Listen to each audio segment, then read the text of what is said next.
zrkadlom duše národa, znamená aj vrúcne vyjadrenie citov. Tam, kde je slova málo, treba pridať kus srdca v melódii. Píše sa rok 1973. Veľká akcia v obci, slávnostné odovzdanie nového stánku kultúry, veľkolepý kultúrny program detí, mládeže a dospelých. Vystúpenie 12 mladučkých speváčok v krojoch s doprovodom Jozefa Števčíka dalo základ folklórnej skupine, ktorá pod miestnou organizáciou Únie žien účinkuje dodnes. Prvé piesne s nimi nacvičila a vedúcou sa stala miestna pani učiteľka Mária Kováčiková. Na týchto základoch sa sformoval kolektív obetavých ľudí, ktorý už 40 rokov spieva, zhromažďuje ľudové zvyky a zachováva tradície nášho národa, folklórna skupina Krnčianka. Prvým nacvičeným ľudovým zvykom bolo zapletanie mladej nevesty, ku ktorému bola zhotovená aj krnčianská parta.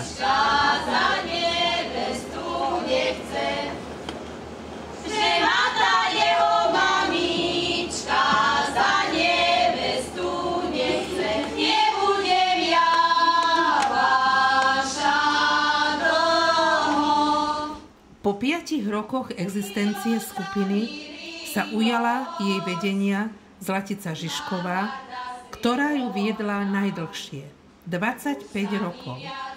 Medzi tým ju vystriedali Jozef Števčík, Viera Remeňová a Jana Vargová. Spevácka skupina postupne rástla nielen kvalitou vystúpení, ale aj počtom členov. Manželky prehovorili manželov, priateľky priateľov, rodičia svoje deti a bola na svete folklórna skupina. K ženám pribudli muži, k Jozefovi Števčíkovi pribudli ďalší muzikanti, Emil Rác husle, neskôr Julius Streicher kontrabas, William Bihári husle, Alexander Čifári husle, Karol Chudík husle a z partizánskeho dochádzal Ladislav Rác akordeón.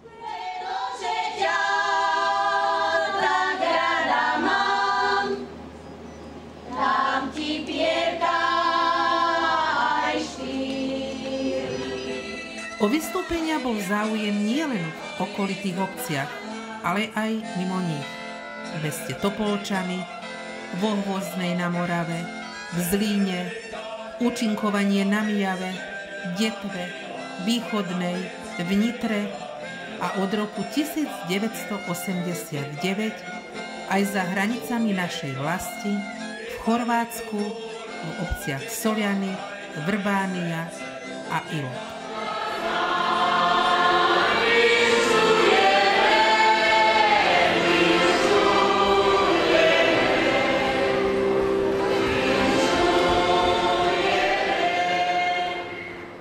Celovečerný program tvorili ľudové piesne, pásmo Žatva, Pletenie dožinkového venca, Oldomáš a Pánska slúžka, ktorý sa vydaril.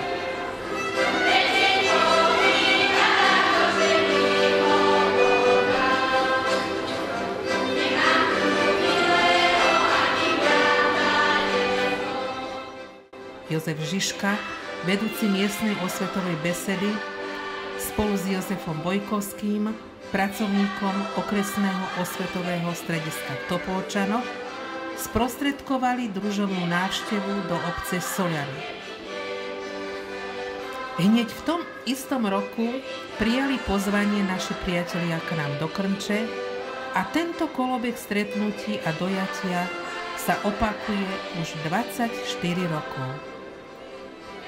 Za všetko hovorí aj program v Solianoch z príležitosti 20. výročia družobných vzťahov.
V roku 2002 sme dostali ponuku prezentovať našu obec na Dňoch autentického folklóru v Bratislave, Petržálke, v Dome kultúry Zrkadlový háj prostredníctvom folklórnej skupiny Krnčianka.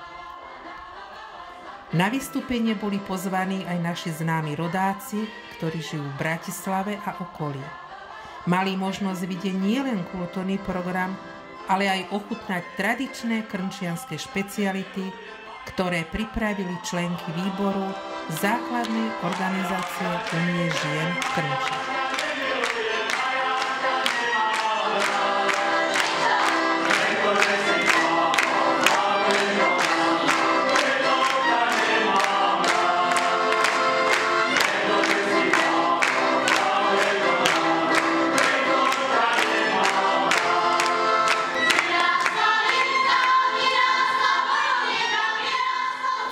Skupina mala v repertoári veľa piesní, ba aj ľudových zvykov, ale stále tomu niečo chýbalo.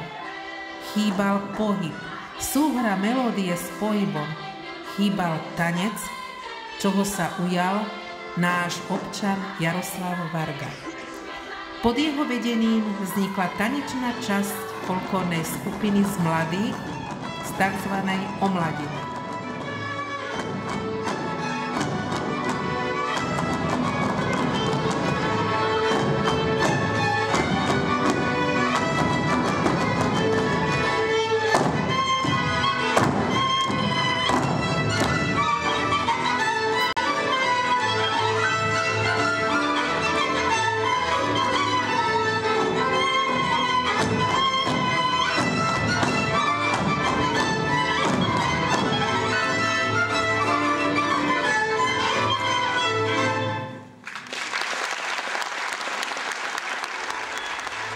Najväčším ocenením pre účinkujúcich je preplnené hľadisko, ktoré spontánne tlieska a spieva.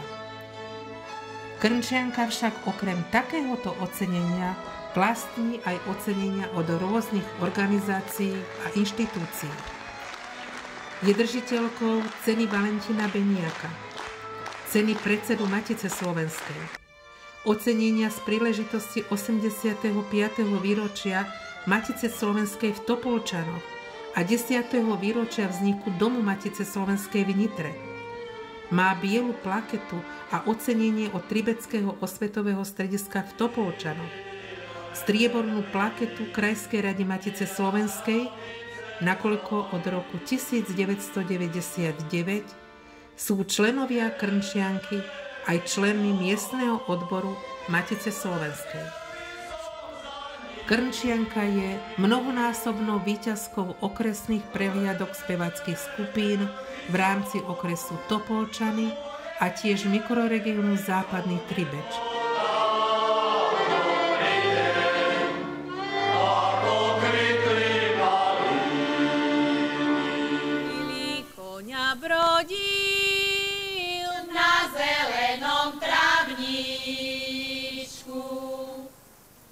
Počul on tam milu, jak volá na mamičku. Jaj, mamička moja, v zelenom hajíčku slaviček spieva. Od veľkého žiaľu srdce ondrieva. Jaj, mamička moja, v zelenom hajíčku sláviček spieva. Od veľkého žiaľu moje srdce omdlieva. Zakeru, která mala bielu sukňu v nedeľu. Prekeru, zakeru, která mala bielu sukňu v nedeľu. Kto neverí, nech tam beží, ešte šabla pri ňom leží, celá je krváva. Umývajú moja milá slzama, celá je krváva. Umývajú moja milá slzama, slzama ju umývala, ručičkou ju otierala. Bože môj, oče môj, že toto bol volakedy krajín môj. Bože môj, oče môj, že toto bol volakedy krajín môj. Folklórna skupina Krnčianka má dnes 32 členov. Vedúcimi folklórnej skupiny od roku 2012 sú Julius Štreicher a Evka Hanková mladšia. Skupinu na akordeóne doprevádza Julius Štreicher, na husiach William Bihára. Programy moderuje Danka Vargová.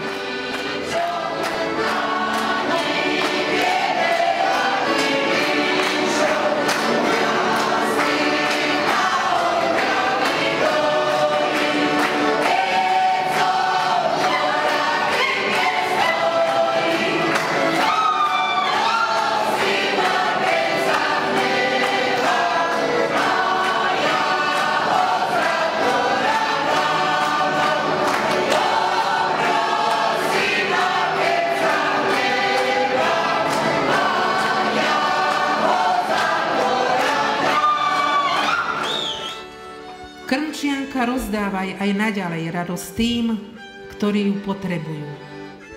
Zachovávaj ľudové piesne, tance, zvyky, ktoré nám tu zanechali naši predkovia. Zachovávaj kultúrne dedičstvo nášho slovenského národa. A vy, mamky, slovenské mamičky, učte deti naše pesničky.